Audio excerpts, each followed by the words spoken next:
A continuación, la crisis económica.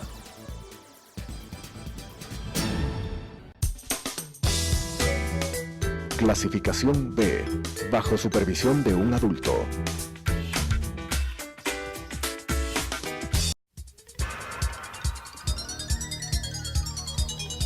Las opiniones vertidas en este espacio por la producción y dirección del programa son de exclusiva responsabilidad de sus autores y de quienes intervienen en ellos.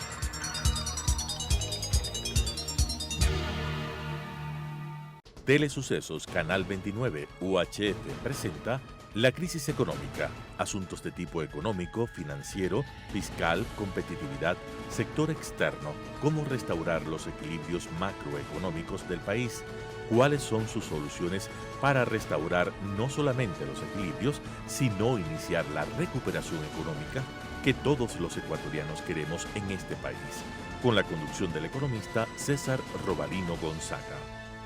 La crisis económica. Estimados amigos y amigas, gracias por estar con nosotros nuevamente en este programa denominado La crisis macroeconómica del Ecuador. Hoy vamos a tratar un tema que tiene que ver con el nuevo proyecto de ley económico que ha puesto el Gobierno Nacional hacia la Asamblea Nacional y que la Comisión de la Asamblea está comenzando a discutir. El proyecto anterior, que se denominó de crecimiento económico, como ustedes conocen, como la ciudadanía conoce, fue archivada por 70 votos de los asambleístas, porque consideraron que no era conveniente una serie de partes de ese mismo proyecto de ley, aparte de que hubo desconfianza de aprobar las cosas positivas de ese proyecto de ley, hubo desconfianza en el gobierno, porque el presidente tiene una facultad, la facultad de poner un veto e insistir en el proyecto original para enviarla a la Asamblea, y la Asamblea por lo general no tiene 91 o 92 votos para insistir en sus puntos de vista. Pero bueno, sea lo que sea, ese proyecto de ley fue archivado.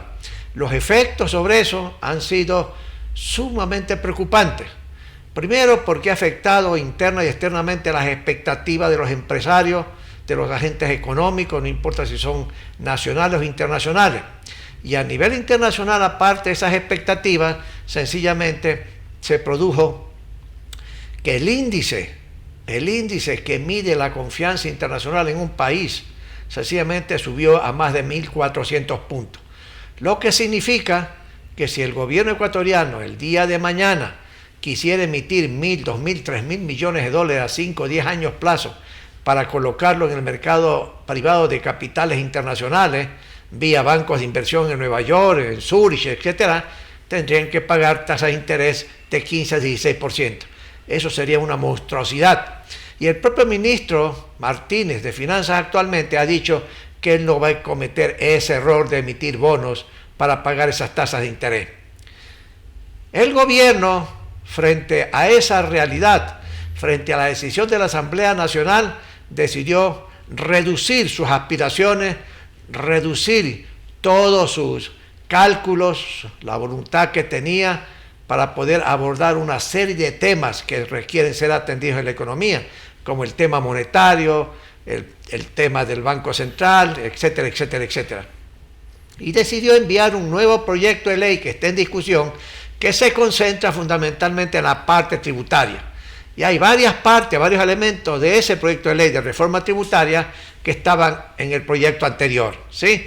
Pero también hay que reconocer que el presidente ha acogido algunas sugerencias que se dio en la Asamblea para elaborar este nuevo proyecto que está en consideración de la Asamblea. Para tratar este tema, hemos invitado a un distinguido economista que tiene buena experiencia en estos campos. Fue subsecretario del Ministerio de Industria hace muchos años atrás, alto funcionario del Grupo Andino, asesor de asambleístas por la provincia del Carchi y asesor en general aquí en el Ecuador de empresarios, etcétera. Don Luis Luna, gracias, economista, por haber aceptado esta invitación. Y queríamos ver qué impresión tiene usted con respecto a este nuevo proyecto de ley que el presidente ha enviado a la Asamblea y que la Asamblea ya lo está discutiendo a través de la comisión correspondiente que es presidida por un señor Mendoza. Por favor, Lucho. Bien, muchas gracias por la entrevista y saludos a los televidentes. A mí me parece que esta oportunidad es una oportunidad que se la puede aprovechar positivamente por parte del gobierno, porque se han reducido sustancialmente los términos, los artículos de 440, que era el anterior, ahora son 40 o algo por ahí. Y creo que hay ya un tiempo suficiente como para que se analice y se vea, tomando en cuenta que en la última reunión que hubo en la Asamblea para discutir el proyecto anterior, ya se dijeron los puntos de vista de cada uno de los grupos, señalando qué cosas podrían ellos apoyar y qué cosas no. Sobre esa base, pues el nuevo documento entiendo que recoge esa situación para evitar los problemas y aprobar las partes positivas. Ya. Ahora, Lucho, fíjate, en el nuevo proyecto está unos temas que tienen que ver con la simplificación tributaria, por ejemplo, para el sector bananero, por ejemplo, en materia de impuestos a las utilidades, impuestos a la renta, luego también para sectores agrícolas, por ejemplo, una simplificación. ¿Qué te parece ese primer elemento de simplificación tributaria? A mí me parece muy bueno el tema en general relacionado con el sector agrícola. Ya. Porque hace unos días que estábamos en una radio, la indicación era que al sector agropecuario le falta todo menos demagogos, ¿no? En el sentido de que el sector agropecuario, cuando hay elecciones, les ofrecen todo, pero al final no les dan nada. El gobierno anterior, en el año 2012, en el 2014, en el 2016 me parece, hizo mea culpa. No me he preocupado del sector agropecuario, pero igual no hizo nada después. Y ahora creo que esta es una buena oportunidad para darles un poco de impulso al sector agropecuario, tomando en cuenta que sobre todo en la costa, los miles de gentes que allá trabajan en el sector exportador, es fundamental ese tipo de apoyos. Ahora, fíjate, Lucho, también un segundo elemento que el proyecto de ley anterior contenía y que este también contiene, que es de hacer lo que le llaman una remisión, que significa perdonar los intereses, las multas, etcétera, a una serie de jóvenes estudiantes que hicieron préstamos con fines educativos y que hoy, por las razones que pasan en la economía ecuatoriana, no encuentran empleo y no pueden pagar. Y entonces ahí este segundo elemento en el proyecto, que entiendo que es ventajoso, pero ¿qué piensas tú sobre el particular? Yo creo que es muy conveniente para los señores estudiantes que están en esa situación, porque efectivamente de todos los que salieron al exterior a buscar un mejor futuro, han retornado y no han encontrado trabajo, y entonces ¿con qué van a pagar? Y les han puesto realmente en graves problemas a las familias, porque como había una garantía de parte de los familiares para que ellos devuelvan lo que les habían dado como beca, pues ahora esta remisión les va a permitir por lo menos tener una relativa tranquilidad hacia el futuro, en el sentido de que van a tener que pagar el capital, pero que se les va a perdonar, digamos, los intereses, las multas. Etcétera, y eso me parece un reconocimiento positivo del gobierno de que el país no está en este momento en capacidad de absorber esa mano de obra. Eso es muy positivo, ¿no? Es muy positivo. Ahora, el tercer elemento que contiene el proyecto de ley es que a una serie de provincias, entre Esmeraldas, Manabí, que sufrieron los efectos del terremoto, etcétera, etcétera, y también ahora se ha agregado lo del Cañar, en la que se le dice, por tales y tales motivos, tú vas a pagar un 10% menos de impuesto a la renta, como un auxilio a todos esos empresarios que estuvieron sometidos a una serie de complicaciones. Igual también pues el asunto que pasó en octubre con toda la CONAI. ¿Ese otro elemento también te parece conveniente en la ley tributaria? Me parece conveniente y me parece inclusive necesario en algunas de las provincias, las fronterizas, especialmente las fronterizas del norte, que tienen que soportar los problemas derivados de las devaluaciones de la moneda, en términos de Colombia, en términos de Colombia fundamentalmente, y que en el caso del Carchi dependen pues del movimiento comercial con Colombia, no solamente para el comercio sino también para el transporte, que el transporte pesado del Carchi es un transporte bastante importante a nivel nacional. Claro. Ahora fíjate, Lucho, también hay otro elemento, ¿no? Otro elemento, estos son elementos de reducción de impuestos, etcétera, etcétera, ese tipo de facilidades, que yo supongo que en la Asamblea todo el mundo estará de acuerdo, pues no, eso es lo que uno supone, ¿verdad? Inclusive supongo yo el Partido Social Cristiano, que ha hecho declaraciones de no más impuestos. Pero hay un elemento de creación de impuestos que el gobierno ha propuesto, insiste en lo mismo que había en el proyecto anterior, que a las empresas más grandes del país, que tengan ventas o ingresos brutos por más de $1 millón, y dicen, un tramo de aquellas empresas de 1 a 5 millones pagarían una contribución del 0 o 10% sobre esas ventas. De más de 5 millones hasta 10 millones pagarían creo que 0,15%. Y más de eso pues 0,20%, ¿verdad? Y dice el proyecto de ley actualmente, y esa parte no creo que tenía el anterior, es decir, esta contribución, los empresarios que paguen una vez que se aprueba esa, ¿no? Sencillamente no tendrán el crédito tributario. Y segundo, no podrán deducirlo como gastos. Eso implica que es una especie de efecto equivalente a impuesto a la renta adicional. ¿Cómo le ves eso? Que implica las grandes empresas. Y como también los indígenas y la CONE ha dicho, señores, son los grandes, los que han hecho mucho dinero, muchas rentabilidades. Igual que otra serie de partidos dicen, oiga, crea impuestos, pero para los grandes, para los que tienen pues fortaleza financiera, etcétera, no a los chicos, no a los débiles.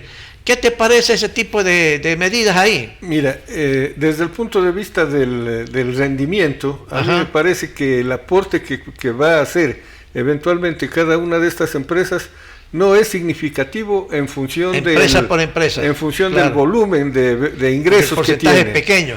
Pero ahí mi criterio es el de que se está cambiando un concepto que es fundamental. Una cosa es ingresos, claro, y otra cosa es renta, ¿no es cierto? Claro. Y a donde se debería haber apuntado es a la renta, no al ingreso. Ahora, Lucho, porque muchas empresas pueden tener ingreso importante, claro, pero pueden no tener renta. Pueden perder. Claro. Entonces, por alguna circunstancia, algunas empresas tienen ingresos voluminosos, pero sus márgenes de utilidad son ridículos, claro, digamos, o hay pérdidas. Claro. Y en ese caso, sin embargo, tendrían, claro, que aportar este nuevo, claro, valor. Ahora, fíjate, debido a lo que tú mencionas, hay algunas personas en la Asamblea que dicen, bueno, entonces lo que es conveniente es aprobar una transitoria que diga, para todas aquellas empresas que no han perdido dinero, el año 2018, que es la base, ¿no?, para que puedan aprobarse sin mayores complicaciones en la Asamblea. Pero fíjate, ¿por qué lo hicieron en esa forma? Yo supongo, si hubiese sido un aumento de impuestos a las utilidades, en vez de 25, 27, 28% durante 3 años, a todo ese tipo de empresas, ¿verdad? Desde el punto de vista de flujo de caja, sencillamente no pueden, pues, recibir ese aumento de impuestos, no lo pueden recibir mes a mes, porque tienen que esperar la declaración de impuesto a la renta, etcétera, etcétera, etcétera. Entonces, debido a eso, digamos, yo digo, el gobierno necesita caja día a día, semana a semana, mes a mes, y este impuesto... Sobre todo en este mes. Exacto. Este impuesto, digamos, en el reglamento estoy seguro que dirán, se declarará cada semana, cada mes, de tal manera que en cada mes haya flujo de dinero adicional a las recaudaciones tributarias. Yo creo que debido a esta razón es que se fueron por esta vía y no por la otra, que suena más razonable, de aumentar el impuesto a las utilidades a todo ese conjunto de empresas. Ya, pero se podría jugar con los dos elementos. El un elemento es, yo recojo todos los días, como tú dices, a través de los volúmenes de ingreso, pero también al final, en marzo, en junio del año que viene, o cuando sea, reliquido, ¿no es cierto?, en función de las utilidades, y si es necesario, pues a alguien le devuelvo y a los demás les cobro más. Claro, claro. Depende de las circunstancias. O sea. Pero bueno, yo creo, no obstante, que es una creación de impuestos a las empresas grandes, ¿verdad? Eso implicará que, si se aprueba tal como está, implicará que las rentabilidades de esas empresas se reducirá en un margen pequeño, entiendo yo, por lo que uno calcula, ¿no?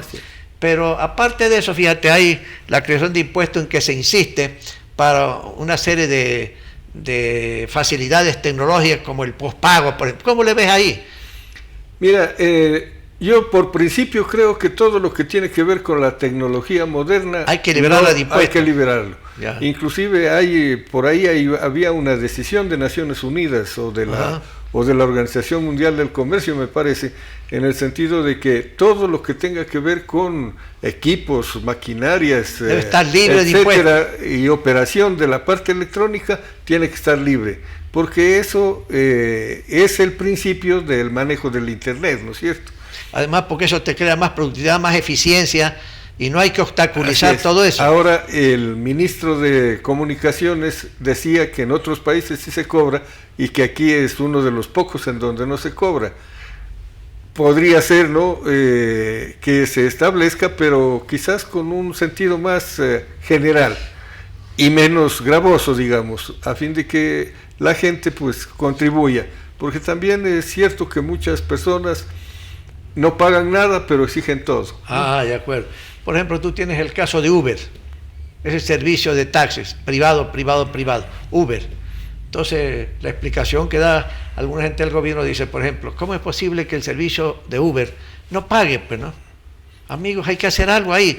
Como en otros países, como en Francia y en Europa, se está cargando a todos estos servicios de Uber, Cabify, etcétera. ¿Ahí cuál es más o menos el punto de vista tuyo?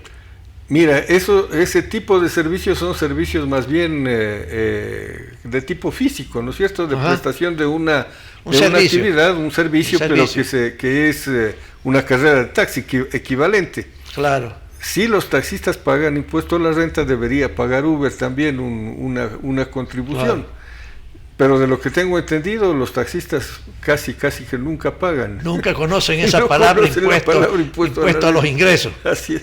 Ya. Ahora, Lucho, un elemento que yo por lo menos no veo y no vi, digamos, en la ley anterior ni en esta ley, es que es necesario ampliar la base tributaria. Muchas veces decimos nosotros varios principios en materia tributaria. La simplificación, cosas importantes, y aquí se está cumpliendo una parte de la simplificación. Pero luego uno dice, señores, amplíen la base tributaria porque hay miles de cientos de miles ecuatorianos, como tú mencionabas el caso de muchísimos taxistas que no conocen la palabra o la expresión impuesto a la renta, impuesto a los ingresos, etcétera. Entonces también hay un elemento de que hay que ampliar la base tributaria. No se nos puede cargar solamente a una masa pequeña que pague el impuesto a la renta, sea de empresas, sea de personas naturales. ¿No crees tú que el otro elemento es que hay que ampliar la base tributaria? De lo que yo tengo entendido, no solo, quizás un 20% de la población económicamente activa paga impuesto a la renta. Y en esa población están los cautivos, digamos, que son los que están sujetos a las empresas, que la empresa tiene que mensualmente retirarles la parte proporcional, claro, ¿no? Y muy pocos de los independientes, y obviamente las grandes empresas sí tienen que pagar el impuesto a la renta, pero el resto no. Entonces yo sí creo que hasta desde un cierto punto de vista simbólico, ¿no?, que sean cantidades muy pequeñas, pero que toda la gente que tiene algún tipo de actividad empresarial debería contribuir. Ya. Ahora, Lucho, fíjate, en este proyecto de ley, con ciertas modificaciones, se insisten en un tema, las deducciones. Cada uno de nosotros, tú, yo, todas las personas que nos escuchan, que son trabajadores, están jubilados, lo que sea, ¿no?, digamos, tienen sus ingresos. Y de esos ingresos la ley dice, hay unos elementos deducibles a esos ingresos para buscar la base imponible y ahí calcular el impuesto a los ingresos. Y uno de ellos es, por ejemplo, los gastos, si tú tienes hijos, los gastos de educación. Luego lo que tiene que ver con salud, medicina, ese tipo de cosas, ¿verdad? Y otros conceptos más. Hasta un máximo, si mal no recuerdo, de 12 o 13 mil dólares, ¿verdad? Aproximadamente.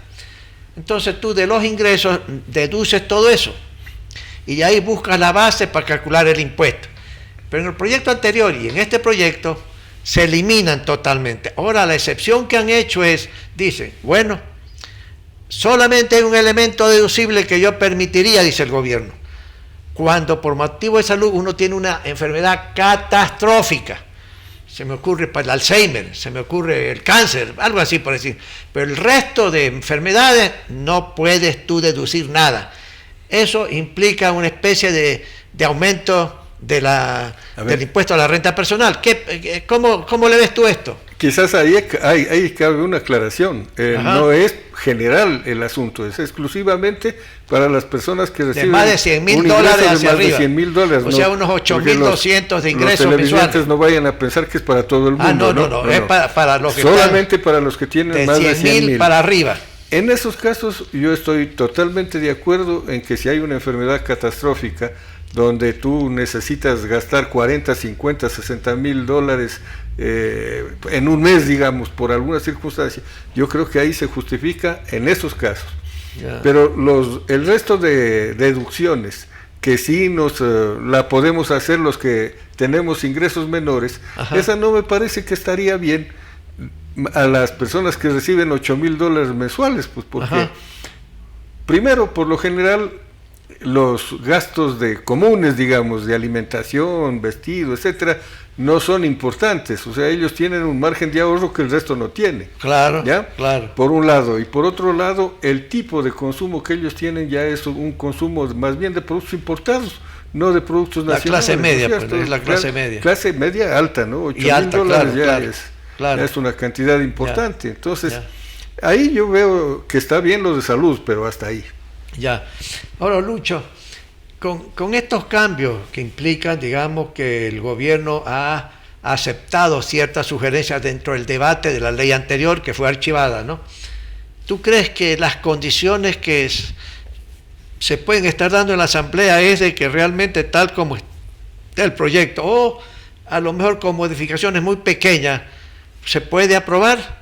¿Tú crees? ¿Cuál es tu perspectiva? ¿Cuál es tu visión? Mira, en la sesión que hubo ayer en la comisión, correspondiente sí. Ya se vio un clima muy favorable a que se va a aprobar. Ya. De manera que yo entiendo que no habrá mucha dificultad en que se llegue a aprobar, ¿no? Ya. Evidentemente, creo que siempre es necesaria la acción del gobierno, sea a través del Ministerio de Economía o sea a través del Ministerio de Gobierno, para a los que todavía pueden tener una interrogante, pues llevarlos a convencerlos, ¿no? Mediante explicaciones, etcétera, porque etcétera. Uno de los elementos que hay que hacerles notar a los señores es que las alternativas que tiene el gobierno son pocas o son casi escasas, ninguna, ¿no es cierto? Muy escasas. Y el problema del nuevo año es que se necesitan 10,000 millones de dólares de financiamiento. De financiamiento, y para tener esos 10,000 millones de dólares, esto es solamente una migaja, pues, ¿no? Claro, 500 millones que se supone se van a obtener es la 20ª parte. Claro. Ahora, suponiendo que tuviéramos un efecto muy positivo, asumamos que sean 1,000 millones, pues bueno, solamente es el 10% de lo que necesita el gobierno. Claro. Entonces, yo creo que ahí hay una necesidad de que tomen conciencia de la urgencia de aprobar esta medida. Ahora, Lucho, asumiendo, yo espero que no se presente eso, ¿verdad? Porque hay que estar pensando en el país más que en los intereses particulares de un partido político o de alguien que cree que puede ser mañana presidente de la República, etcétera, etcétera, ¿no? Asumiendo que la Asamblea diga, archivo también esto, ¿qué cosa acontecería, Lucho? Primero a nivel internacional, por ejemplo, ¿qué pasaría con el riesgo país que actualmente está en 1.400, 1.415? ¿Cómo le verías tú? Algo que no creo que se vaya a presentar, pero solamente por suponer. En la situación actual del Ecuador, yo creo que la primera cosa que sucedería es dispararse el riesgo país, más de 1.400. ¿No es cierto? La segunda es que, bueno, y entonces ahora el gobierno se queda con los brazos absolutamente cruzados, pues ya no tiene de dónde sacar el dinero por ninguno de los medios, porque si quisiera ir a tomar créditos internacional afuera, bueno, les resultaría a unos precios increíbles, ¿no es cierto? La tasa de interés. La tasa de interés elevadísima, entonces no puede ser. Ya. Ahora, suponte eso en términos del mercado internacional de capitales, que se vería pues sumamente temerosos, llenos de dudas de que el gobierno del Ecuador mañana no va a poder honrar el servicio a la deuda pública externa. Y de repente pues dirán, pues, Ecuador está en camino de entrar lo que le llaman el default. Es decir, amigo, no pago porque no puedo pagar, ¿verdad? Pero los organismos internacionales de financiamiento, ¿tú crees que se pueden retirar de seguir apoyando al Ecuador? Yo creo que no deberían hacerlo. ¿Cómo le ves tú? Yo también creo el FMI, el Banco Mundial, la Corporación Andina de Fomento, etcétera. Yo también creo que no deberían hacerlo, pero ahí pesa mucho la decisión de los principales participantes, ¿no es cierto? Ajá. Y ya entonces no es solamente una cuestión financiera, es también una cuestión de política internacional. Ajá. ¿Conviene o no conviene seguirlos respaldando a este gobierno, no? Pues tú crees que el FMI, el Banco Mundial, entraría No, a decir no apoyo más al Ecuador porque está pasando esto. Yo no quisiera entrar Yo no- en esa idea, porque, Yo no creo. porque evidentemente eso agravaría muchísimo más la La circunstancia. situación del Ecuador, pues, ¿no? Claro. Entonces los organismos internacionales tienen que seguir colaborando con el Ecuador y reprogramando las metas y el programa que tiene el gobierno y que es financiado por estos organismos internacionales. Ahora, ¿qué te parece? La otra opción que tiene el gobierno es la de moverse en la parte del gasto. Claro, ¿No es cierto? ya. Porque ¿Qué sugieres ahí? ¿Qué sugieres? Hemos estado hablando de los ingresos, pero no Ajá, de los ajá. gastos. ¿Qué sugieres En la ahí? parte de los gastos yo creo que hay que recortar, y hay que recortar mucho, tanto en la parte la parte de la burocracia, como en todos los elementos que se necesita para que esa burocracia Ya. funcione. Ya. Ahí hay un problema central, que es el de la burocracia, que en alguna oportunidad se decía en el Colegio de Economistas que hay, por ejemplo, en Petroecuador 4.000 funcionarios de más. Ajá. 4.000 funcionarios y a $3.000, supongamos, ¿no es Sí, sí, cierto? sí. ¿Por qué no los reemplazamos por 4.000 de 1.000? ¿Ya? Ajá. O sea, en términos de número de empleados no cambiamos, pero Ya. sí nos ahorramos 2.000 por funcionario mensuales. Claro. Y eso significa algunos cientos de millones al año, Claro, ¿no? claro. O sea, tomando en cuenta pues que los que están en esos niveles altos de sueldo ya tuvieron su buen Ya, tiempo y su buena oportunidad de haber estado en esa situación, Ya. que pueden dedicarse a otra cosa, ¿no? Ya. Estimados amigos y amigas, ustedes han escuchado al economista Luis Luna, ¿no? Con la experiencia que dije anteriormente. Esperamos, y yo confío, que la sensatez prevalezca en todos los legisladores para que aprueben el proyecto de ley enviado por el señor presidente. No se le puede cerrar las puertas al gobierno de resolver problemas fiscales. Naturalmente que el gobierno en este segundo proyecto de ley estima que puede recaudar, tal como está el proyecto, asumiendo que se apruebe íntegramente sin sugerencia de ningún tipo, unos 600 millones de dólares. Y naturalmente 600 millones ayuda, pero no resuelve el problema fiscal totalmente para el año que viene. Como decía el economista Luna, hay unas ideas de financiamiento para el año que viene sumamente enormes, de varios miles de millones de dólares. Pero si la Asamblea apoya el proyecto presidencial, eso va a tener un efecto muy positivo a nivel internacional en las expectativas de los mercados, porque el riesgo país que hoy está en 1.400, yo estoy seguro que se bajará porque los mercados dirán, bueno, ahora sí, en otra forma, la clase política del país, representada por una serie de partidos en la Asamblea y el Gobierno Nacional, pudieron acometer más que sea algo pequeño, pero positivo hacia el futuro del Ecuador. Y el riesgo país bajará de tal manera que el gobierno podrá emitir mañana bonos del Estado a 5, 10 años, etcétera, a los efectos de ir cerrando la brecha fiscal del año que viene.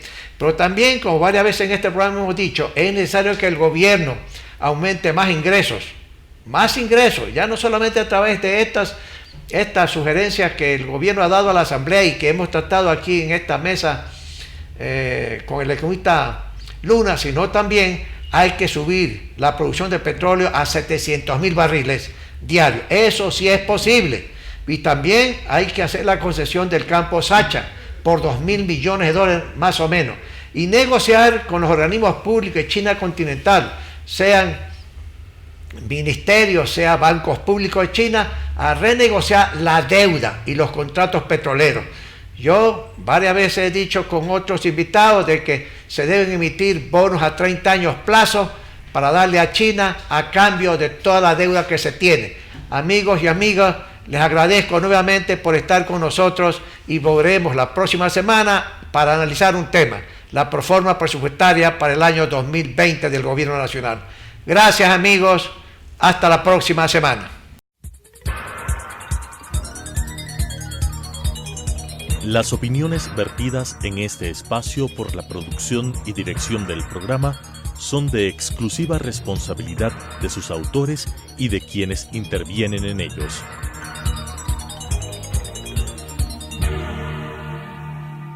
Telesucesos Canal 29 UHF presentó La crisis económica, asuntos de tipo económico, financiero, fiscal, competitividad, sector externo, cómo restaurar los equilibrios macroeconómicos del país, cuáles son sus soluciones para restaurar no solamente los equilibrios, sino iniciar la recuperación económica que todos los ecuatorianos queremos en este país, con la conducción del economista César Robalino Gonzaga.